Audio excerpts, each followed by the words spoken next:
Everybody say cheese. Hello. Good evening, family and friends, on this cold, snowy day here right outside of Detroit, Michigan.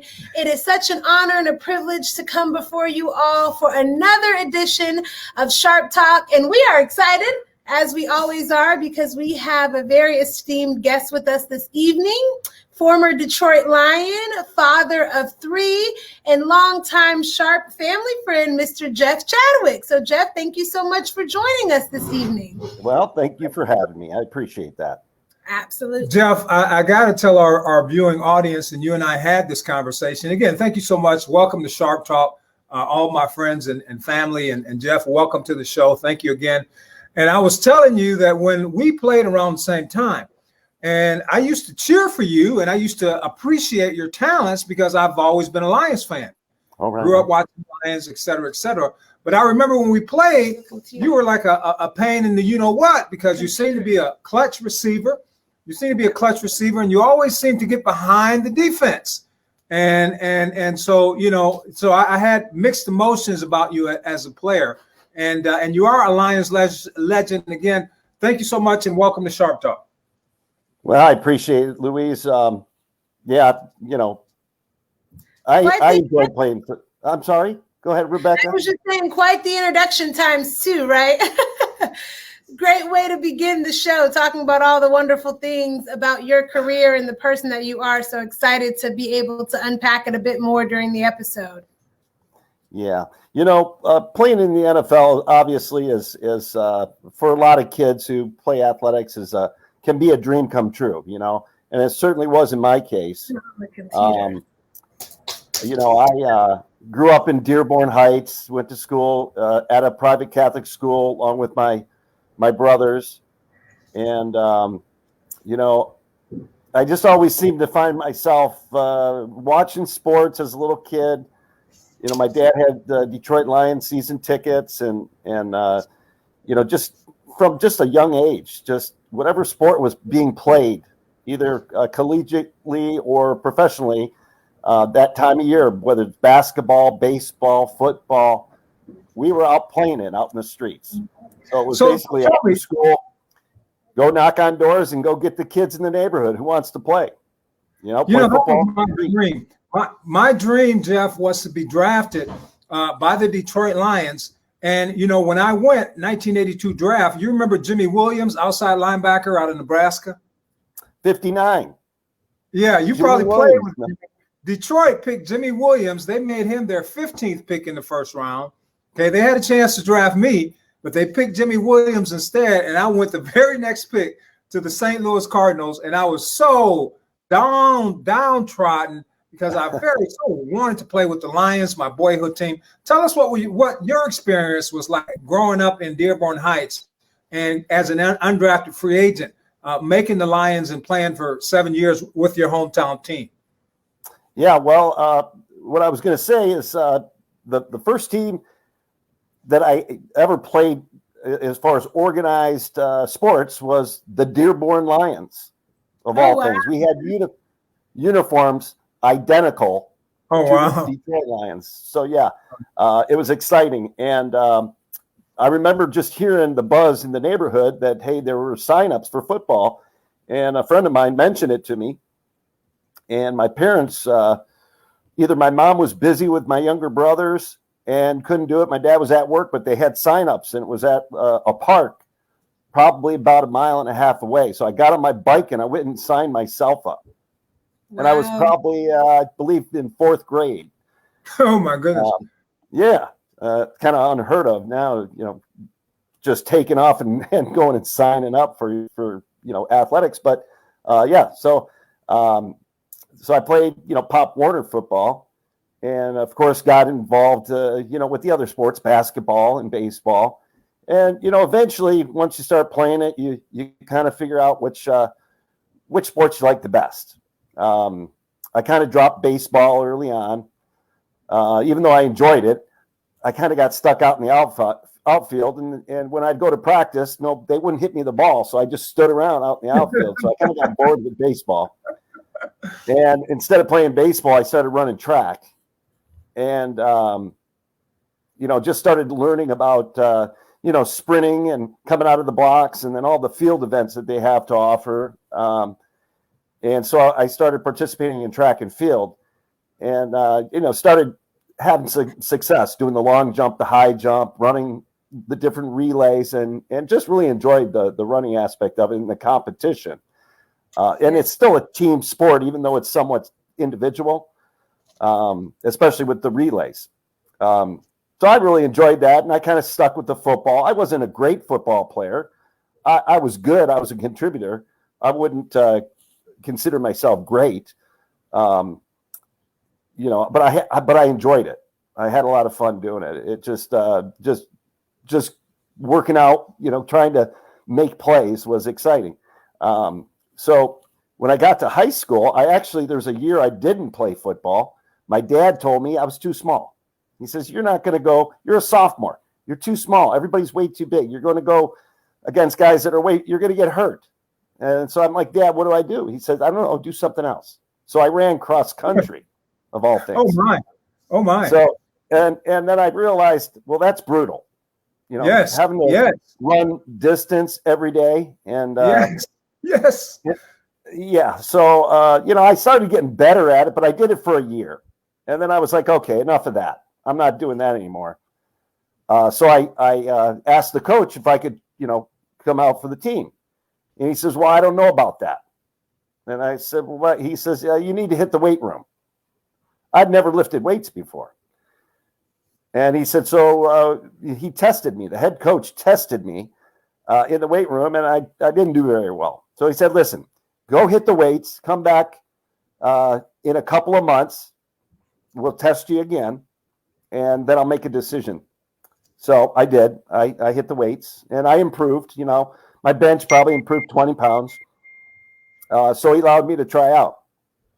I never played. My junior year, I never saw the field. I was at practice, though, every day, and I competed, but I never saw the playing field. I thought I was good enough to be out there on the, participating, but the coach didn't feel so.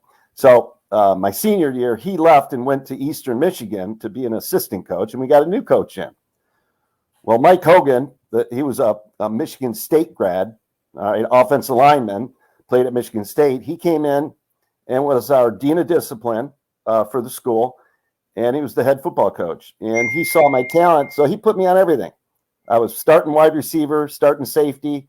I was back on punt return and kickoff return. And I had some success. I did pretty good my senior year. I was making plays, and I was having a ball. And then I got an opportunity after my, of course, I continued to run track, and those were the two sports I played. I played football and ran track. I kind of left basketball behind and, of course, stopped playing baseball and just stuck with those two sports. And then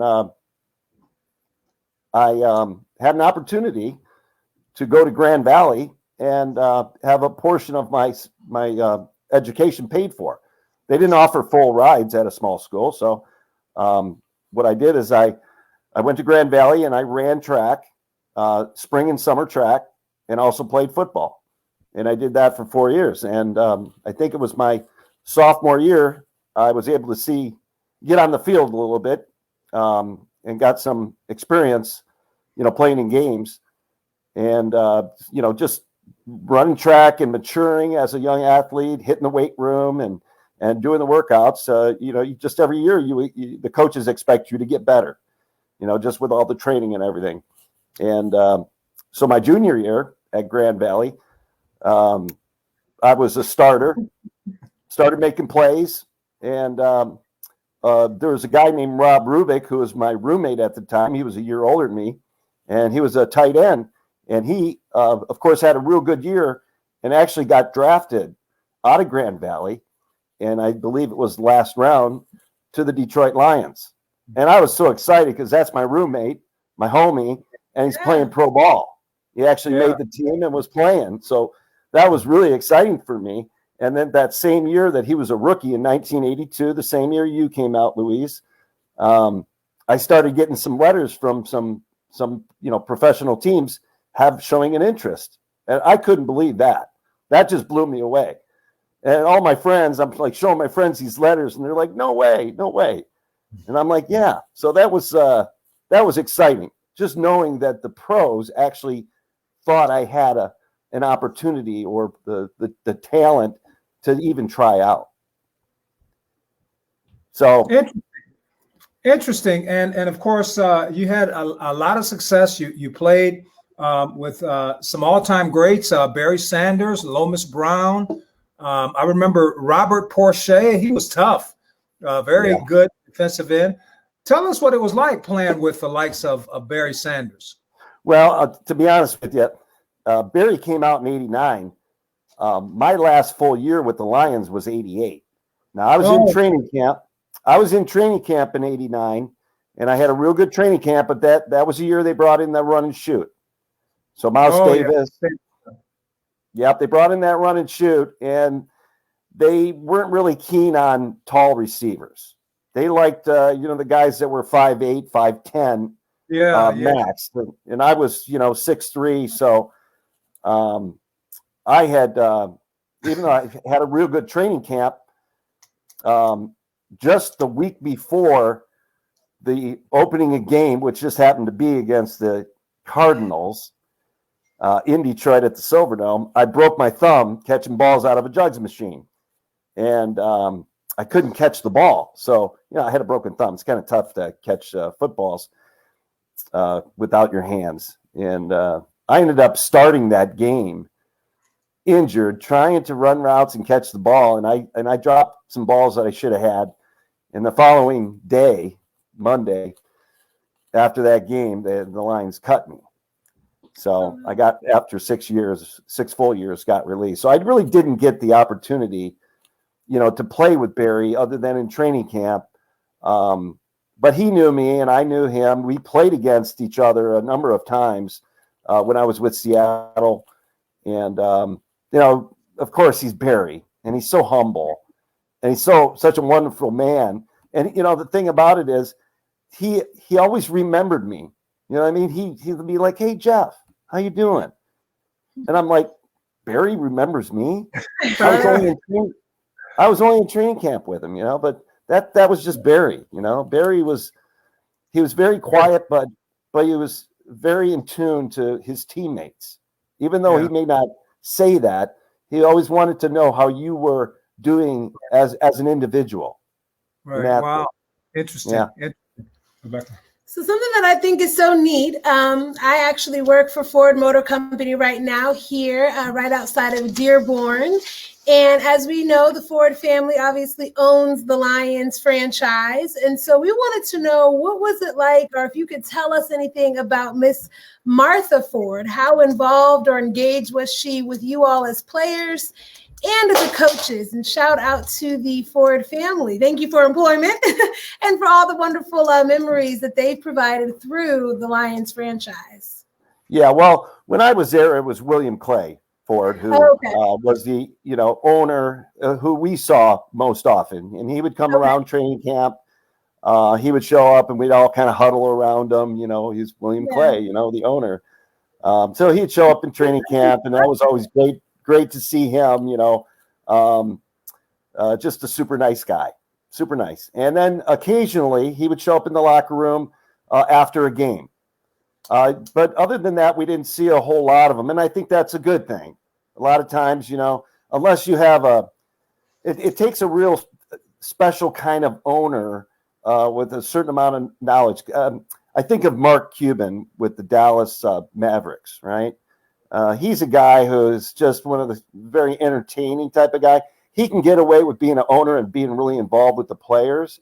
And I think that's owners almost have to kind of step away and allow the coaches and those that are closest, to the players to do their thing so that they can feel comfortable and the players can feel comfortable. And I think the Lions do a great job of balancing that.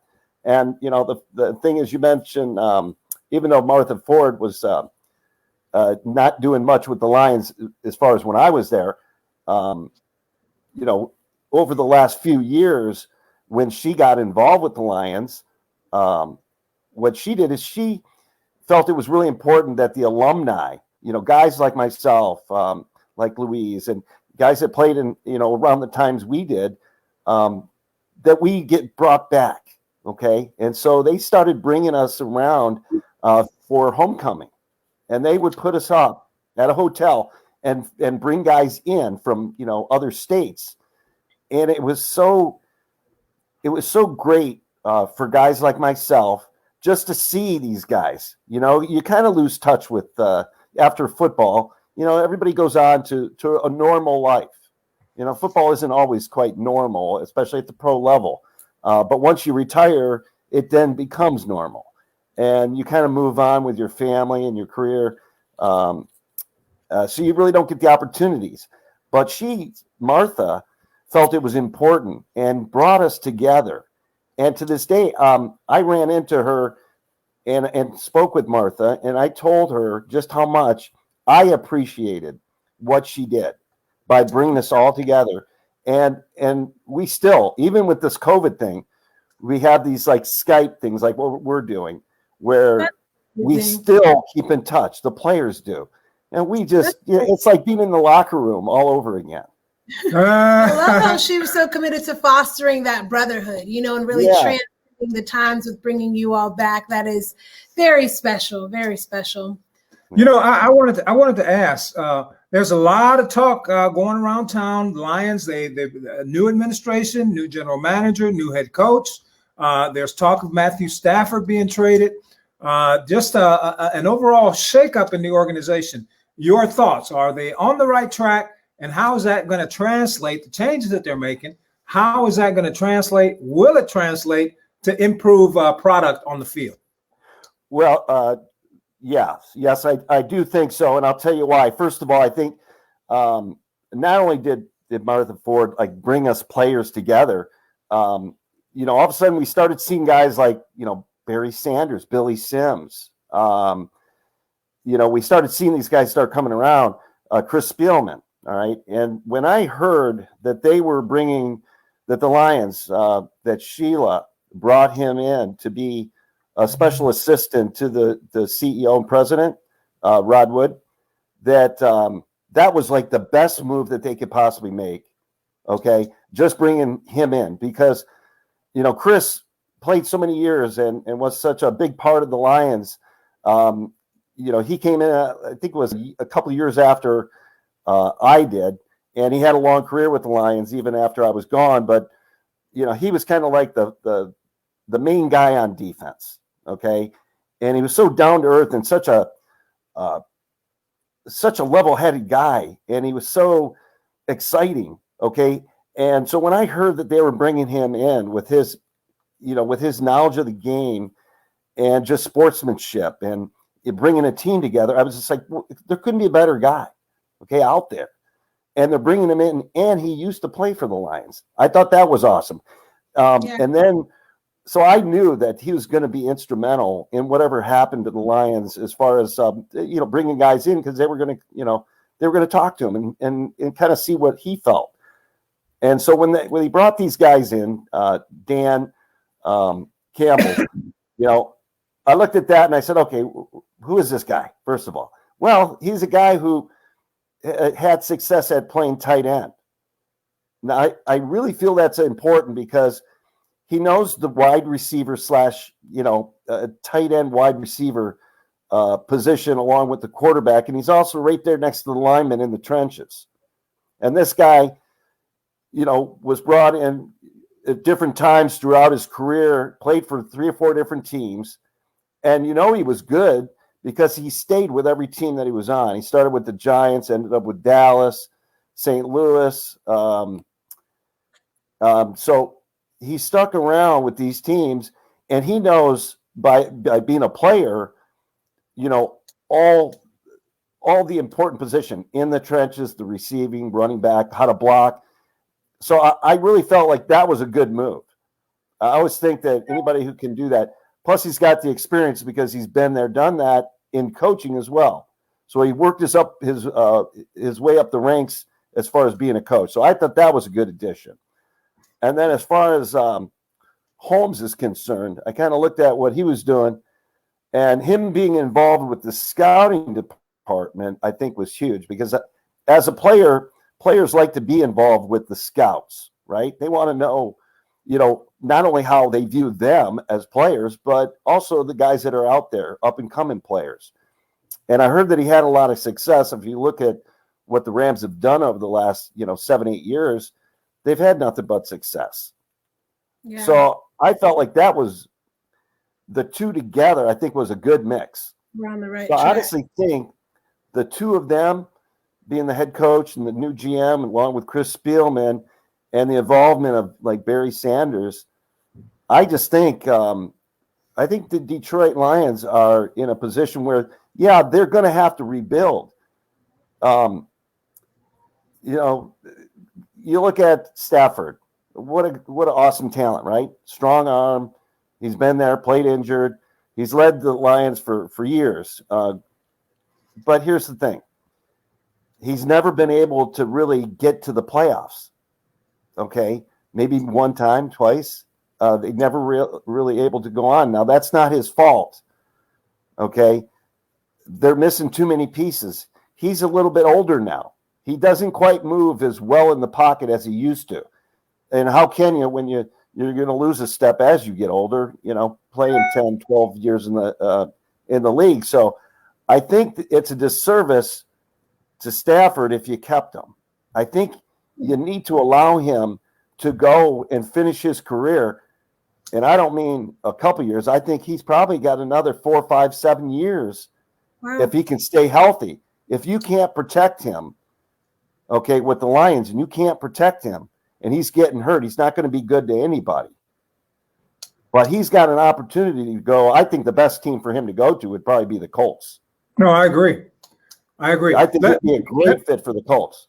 Let me ask you this. Stafford obviously is going to move on, and that's the right thing for the organization, the fact that he's older, the fact that he hasn't produced a winner in 12 years. It's mutual agreement there. Let's think about the Lions without Stafford. They got a young, pretty strong offensive line, got a Pro Bowler in the center in Ragnow. Taylor Decker is on his way to possibly Pro Bowl contention. DeAndre Swift, they got a good running back. If they sign what's the wide receiver? Kenny Golladay, he's a free agent. Got to get him healthy. Yep. He'll be healthy next year. Yep. We need to keep him. So what's it going to take offensively for the 2021 Lion team to be productive offensively minus a Matthew Stafford? Well, I think what you're going to have to do is you're going to have to get a quarterback. And the Lions sitting at the 7th position should be able to do that. I think you take the best available quarterback that you can, and hopefully bring in somebody who maybe can, they can show them the ropes, what it's like to play at the highest level. And I, these quarterbacks that are playing now in college, they got some good coaches. They're well beyond the quarterbacks that we used to see when we were playing, just as far as the grooming. And I'm sure it has to do a lot with, just the qualifications of the coaches that exist in college football. And you see it in the pros too. The game has changed, There's just with technology and knowledge of the game. These guys, are taking things and tweaking things, and they're taking the kind of plays that we had and developing those and making other plays out of it. So, and they're doing the same thing on defense. I'll tell you what, watching those playoff games the past weekend, seeing the best teams out there playing, boy, it was like they were playing on a different level. You talk about being sharp and I'm talking both offense and defense. Wow, that was impressive. Very impressive. And you were initially speaking about quarterbacks, and so I have to ask, with us being on the precipice of the Super Bowl, with Tom Brady making history, going to his 10th Super Bowl? Unbelievable. Literally, never seen anything like it. Unrivaled Tom Brady, and he's matching up Patrick Mahomes, back-to-back Super Bowl appearances. Who's your pick for the Super Bowl champion? Well, you got to love the GOAT, okay? You got he's the best ever, right? I mean, anybody that has the kind Pretty of success he has, and obviously he's just a leader. You know, he leads that team. They didn't do anything prior to, you know, getting the likes of him over there. So he just justified all his credentials. And I'll tell you what, it's going to be a close game, but I got to give the edge to Kansas City. I just do. I just think, why? I know. I said, oh my. Yeah, I mean, you got Mahomes, you got Kelsey, and you got Hill. I mean, what more can I say? I mean, that receiver. I mean, how can you stop him? And then when you try to double team him, you can't even. You got to triple team the guy to stop him. And there's no way you can keep the ball out of his hands. And once he gets it, it's like trying to catch a cat. Explosive. The guy's just amazing. So I don't think you can stop that offense. I don't care what you put out there. Mahomes is too good. He's too big and agile, even with a turf toe. Okay, they're going to give him something, so it's going to relieve his toe until the offseason. But, there's no stopping that offense. And so I'm just going to give the edge to – but they're both great organization and both – but I honestly think, what a great example to see that in the NFL, the quality of those two teams, and that they set the bar. Yeah. Okay, can the Lions get there? What do the Lions need to do? And I think with Campbell being with his experience and toughness and Spielman and what they're bringing in, you got to have somebody get these players to not only develop these players, okay, but you got to get them to stay healthy, but develop throughout the year. You got to start playing your best football, in November, right? And if you're not getting better, you're getting worse. And how depressing as a player in a team if you're not starting to see success and have success on Sundays. So you're either going to go one way or the other, and the best teams really continue to get better, and you kind of see that throughout the playoffs. And, Luis, like you, I wasn't a part of too many great football programs. My rookie year, I saw that development, and it was exciting to be a part of it. Unfortunately, my 10-year career, I didn't have too many opportunities like that. And you know what? You almost say, well, that's not fair. You get these some guys play, 10 Super Bowls. Okay, I played one guy.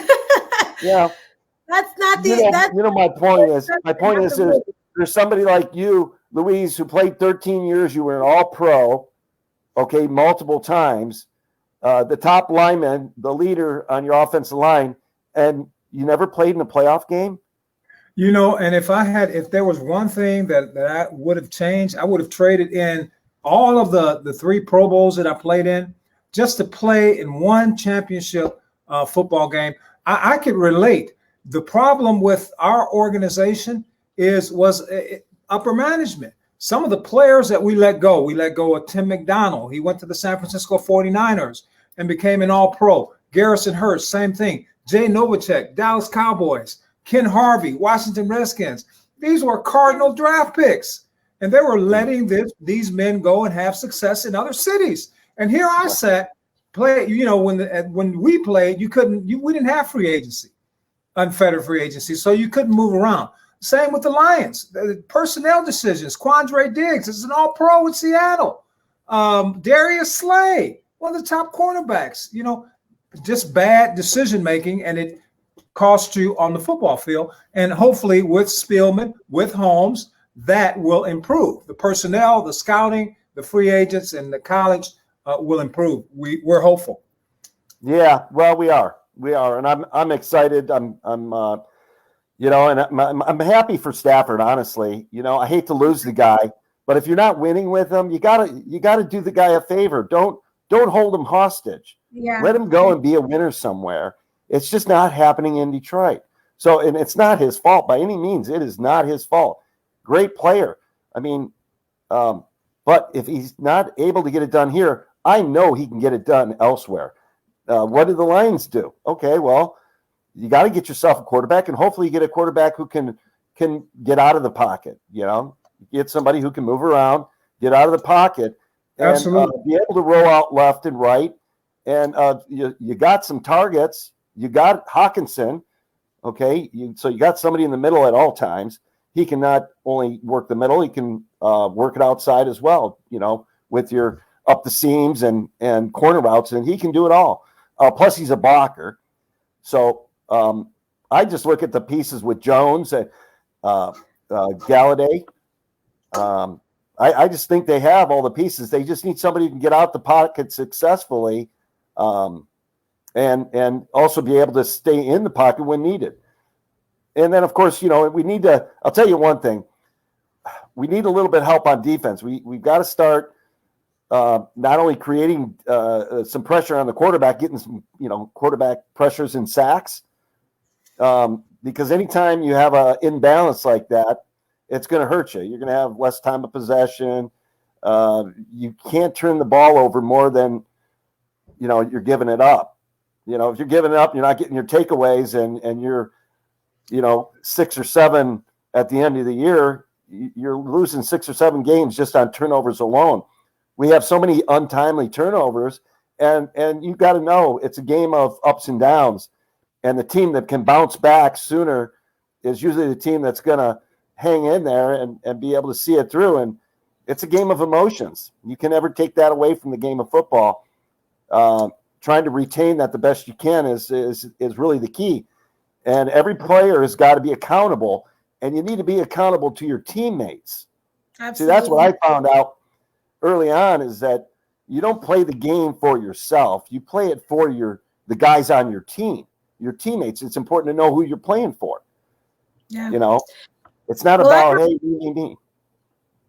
Yeah, I was just going to say that there are many Lions fans that are excited and ready, and they're hoping that, brighter days are to come for the franchise. Lions fans are resilient, just like the players. They continue to believe in the best is yet to come for their team. So we are hopeful and excited for what the 2021 season will bring right here at home in Detroit.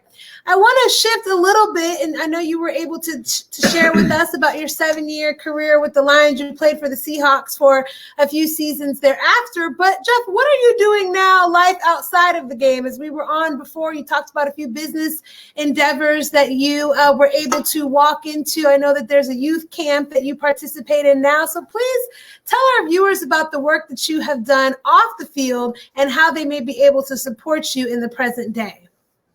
Well, let's see. Well, first of all, let's not forget about my day job. My day job is really here to help Kristen run Sunset Shores. Okay. Sunset Shores is just it's just a little resort on Stevenson Lake here in Isabella County, which is right there between Clare and Mount Pleasant. And it's a nice lake, and we have little cottages that we rent out, and it's they're really nice. I mean, they're rustic, so they're older, but they're nice. And I help Kristen run those. She's kind of the manager and bosses me around. I kind of do what she tells me to do. And certainly I take pride in, just like anything, you take pride in what you do. That's first and foremost. But I started a camp, and unfortunately we didn't have the camp this past year because of COVID. But I've always wanted to do a football camp. I've been a part of a number of camps, over the last 30 years. But I'll tell you what, I wanted to do a camp, and I had some people say I couldn't do it. It's not going to work. But what I did is I got with some of my former teammates, and I told them what I wanted to do, and they said they'd be interested in doing it. So I got guys like Lomas Brown, Eric Hipple, Corey Schlesinger. I got Eddie Murray coming in this next year to help with the kicking game. I got Luther Bradley, Don Clemens, who played or coach for the Lions for 20. You probably know Don. But anyways, he coached with the Lions for 26, 27 years, and he's a great addition to have. Let's see, who else do I got? Scott Conover, George Jameson. So I got these guys coming in, and what I do is I put them up for a couple of nights. We offer it up to certainly the athletes in this area, but also anybody here in Michigan who wants to come to the camp. And then what I do is I go to some of the local businesses to help support. So I go out and get corporate sponsors. Wonderful. And then we reach out and pretty much open it up to any athletes, parents who want to get their kids some training by former players. So I bring in a lot of talent, close to 100 years of NFL experience, all on the stage to teach these kids. And I guess it was 2 years ago when I held the first camp, we had about 100 kids, a little over 100 kids in 2 days. So we got two different age groups. Okay. Two different age groups. So we break it out, and basically it's a full day of training for each age group. And, we get them T-shirts, we do banners, we talk to them, and we just have a lot of fun. Yeah. Sounds great. Hopefully we got another thing that we'll be able to return here in 2021. I know you mentioned you weren't able to have the camp and execute it this past year, obviously due to the looming pandemic. So we're hopeful in 2021 you all will be able to reconvene and impact over 100 players' lives here in the Metro Detroit area. That's fantastic. Yeah. So if any of your viewers want to, be a volunteer, because we have our coaches, we also have volunteer needs for volunteers. Yes. So if you have any viewers out there who want to help financially, because we scholarship some kids just can't afford to, the $89 that it costs to do the camp. So we scholarship about half the kids that come. And so we reach out to some of the, areas like Flint, Saginaw. We talk to I'll call the coaches, see if they have any kids that they feel might find this useful, and let the coaches decide. And I might throw 5 or 6 scholarships to one program over here, another program over there to get them in. Yeah, you've got 2 scholarships here. We'd love to sponsor 2 rising athletes for the camp. So if you guys do have it, you've got 2 scholarships here. And if there are any viewers who reach out or who express interest, we will definitely send them your way. That is listen, because Kristen gave me the information, all they have to do is contact Krista. I give a phone number. They can contact her. She can tell them about the football camp, or she can tell them about some other things that we've got going on. We actually participate in it's called the Stone Soup Project, which is basically we feed the people that need food. Okay, hot meals a couple times a week. We feed about 300 people. They just show up. They get their food. How many people? How many you need? 3. Okay, we feed them. Sometimes when we have donations of non-perishable goods, they also get a bag of food to take home with them. And so we're involved in that. And Kristen knows all about it. And if they want to reach out to her number is 989. You giving her number? Yeah, we're going to give the phone number because they can contact us. That's what we do, Okay, absolutely. They can talk about the camp. She's got all the information. Now, the camp is what's the number, Jeff? Give us a number. Yeah, it's 989-418-9238. Okay. And that's Kristen? Kristen, Kristen, Kristen. Okay. All right. And so we also have a Facebook for the camp, and that's called Legends Football Camp. So when we get it cleared through the school superintendent, and we have the field, and we've secured the field, and we know what dates we're going to have the camp this next year, it's all going to be based on being able to get the field first and foremost. Then what I do is I go and I get my coaches for the year. And Luis, if you want to help out, we'd love to have you. Absolutely. And basically, I start bringing the guys together as far as who's able to do the camp. And then we try to get housing situated. And I go out and I get the corporate sponsors, and we start reaching out to the public, and we open it up. And, we can take on, so many athletes. And I don't know how many we're going to take. I'm sure it's all going to, once I've talked to Jim Walters, the school superintendent here in Clare, he'll let me know how we need to handle it. And we're going to make sure we do it so that everybody's safe. And, these are tough times, but we're going to make it happen. We're going to want to do it this next year. And so we have Facebook, and once we have that information, it'll be on that Facebook page. Wonderful. You're doing an awesome work, Jeff. Sounds like, and now Rebekah and I will look forward to getting involved in serving in any capacity we can. Well, right on. We'd love to have you. I think you'd have a good time with all those guys showing up. We try to make it a good time. We try to take care of our players and our sponsors and also our volunteers. So we'll be the first two. We'll be the first two to sponsor awesome. 3 athletes, and so we're going to lead by example for all of our viewers, Facebook friends and family. The number is 989-418-9238, and we're going to post it with this broadcast. And Kristen is Jeff's significant other's name, and she's the one that kind of runs things, the camp for you. She's my boss. She's the boss. Yeah, of course. That's right. Transition. All righty. Well, yeah. Jeff, tonight has been absolutely amazing. You've shared so much with us, and we really, truly appreciate it. I know we've had a lot of reactions. The comments have been blowing up. People are really excited, particularly to hear your thoughts on the Lions and your Super Bowl pick.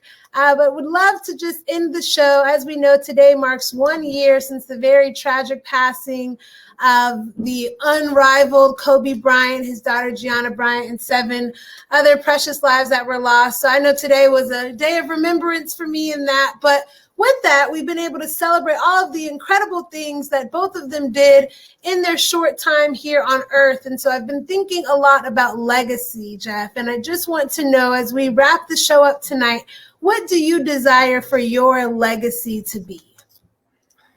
Listen, that I'm just a fair and honest person, and an example of that anybody can live their dream. Just have dreams and work to achieve whatever that might be. But you got to have dreams and ambitions and goals in your life. And I just think anybody can attain whatever they'd like in life. You just got to go for it. You got to make progress, work towards it, and don't get down. It's a lot of hard work, but it's worth it. And don't never look at failures as something that you are a failure just because there are failures that occur.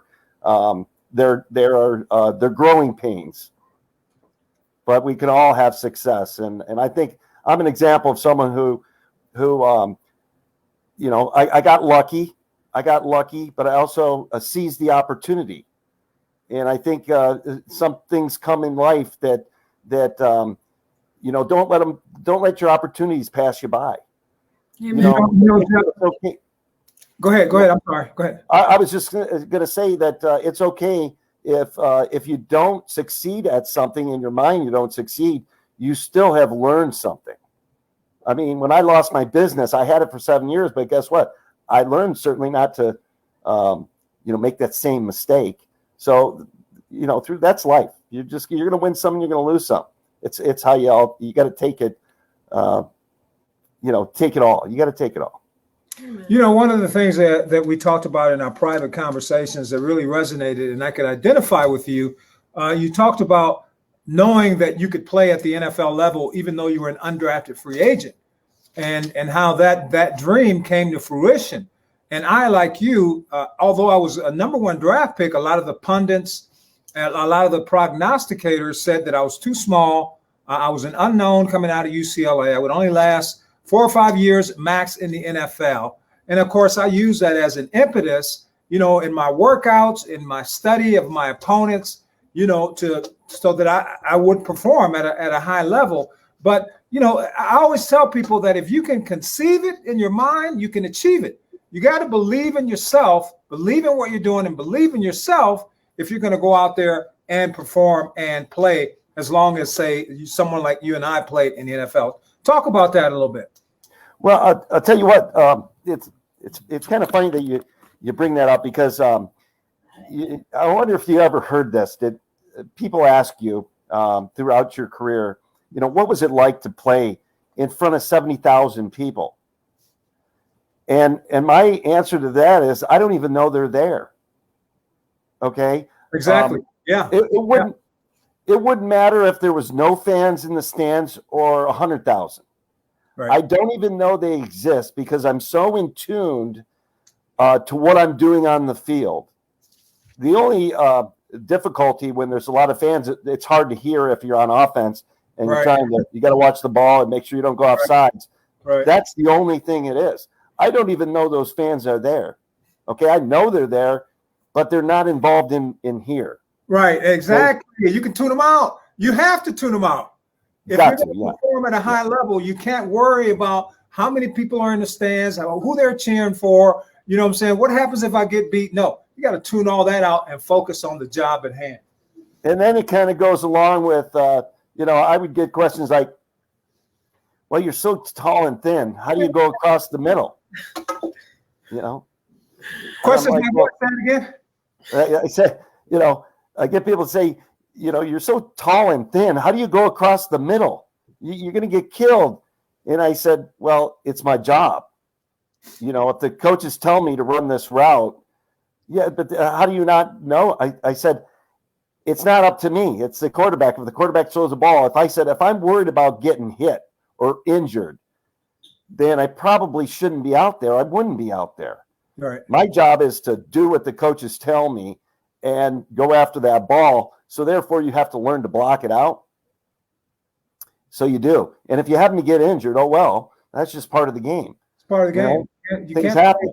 You can't play afraid to get injured, because if you play afraid to get injured, that's exactly what's going to happen. And it's okay to have your head on a swivel. There's nothing wrong with that. Just don't lose focus at what you're doing. Right. If that ball's in the air and you got your head on a swivel, you're not going to see it. But if you got your head on a swivel because you want to get open, you want to get to the right spot because you're reading the defense, and you're unsure, is it man, is it zone, what are they doing? And you hook it up, you got to kind of look and know where you are, and then get your head around, look at that ball and look it all the way in. But there's certain times you got to block things out. You block out opponents at times, and you block out the fans. And you just get out there and do your job. My mind on my opponent. I always have my mind on dominating, imposing my will physically on that opponent, and basically making him recognize by the end of the game that I was superior. I was superior to him, and that was half the battle as an offensive lineman for me. I wanted to show you this. Do you recognize the signature on this? Where is it? Let's see. It's right here. Where'd you pick that up there? Whose signature is that? Oh, that ain't my signature. No, it's not yours. Barry Sanders. Barry Sanders. How can you confuse my signature with Barry? No, I was just wondering if you recognize Barry. We talked about Barry always being concerned about others. And Barry was kind enough, through a mutual friend of ours, I asked for an autographed helmet for my brother-in-law. And he got us this little Detroit helmet and signed it to Carlton, who's my brother-in-law, slash with his signature, Barry Sanders. So we have it right here on the trophy case. I want one of those. Well, you know what? I'll get you one of these if you get Martha Ford to come on Sharp Talk. We'll see what we can do. Well, this has been an excellent episode. I wrote down, if you can dream it in your heart, conceive it in your mind, you will achieve it throughout your life.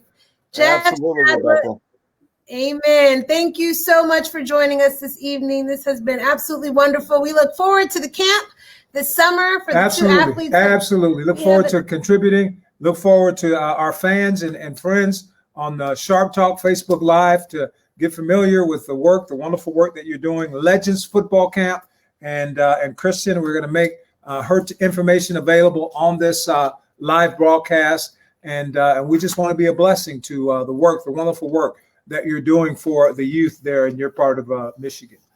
Well, listen, I appreciate you giving me the opportunity to talk a little bit about that. It means a lot to me. I always felt, and really I kind of got this when I played with the Lions, the importance of being a part of the community. And when I moved away, I didn't have those opportunities because I wasn't in Detroit, unfortunately. so now that I'm back here and have been back here for a number of years, it's nice to get back involved. And I think it's not only important to do, but it's also it's important to have people around you that feel the same way and appreciate it. And I get so much gratification, and just like the 90-year-old woman down the street who's got no one, and she wants to get to her mailbox. And then so I go over there and I shovel her snow, and she wants to pay me. She wants to pay me. I'm like, no. So she's an old Scottish lady, and so she'll turn me on to some little goodies here and there, but she still tries to pay me. And I said, I don't want you to pay me. You don't have to. She goes, well, but I need to. I said, no, you don't. I said, she says, I appreciate you doing it. I said, well, I appreciate doing it for you. Wow. I'm glad I can help out, So I think it's important to do that, The only way we can keep what we have, Jeff, the only way we can keep it, you got to give it away. Yeah, you're right. Share it with others. That's the only way we can keep it. That's awesome. Giving is the highest level of living. Yeah, and until you do it, do you really understand it or appreciate it yourself? But hey, to all your viewers, go out and try it. Do something for somebody else. Absolutely. I love that action. Yeah, you'll feel it. You'll just feel it. You can't explain it. It's hard to explain, but you will feel good. That's a wonderful word to wrap this show up with. Yeah. Thank you so much for sharing that. Thank you, Jeff Chadwick. Have a wonderful evening. And to all of our family and friends here on Sharp Talk, we appreciate your continued support, and we pray that the Lord would bless you, keep you, be gracious to you, lift up the light of his countenance unto you, and give you and your family peace. Take care, everyone. Amen. Goodbye, Jeff and Kristen. Love you guys. Take care. To my Facebook. Look forward to seeing you again. All righty. All right. Take care. Thank you again.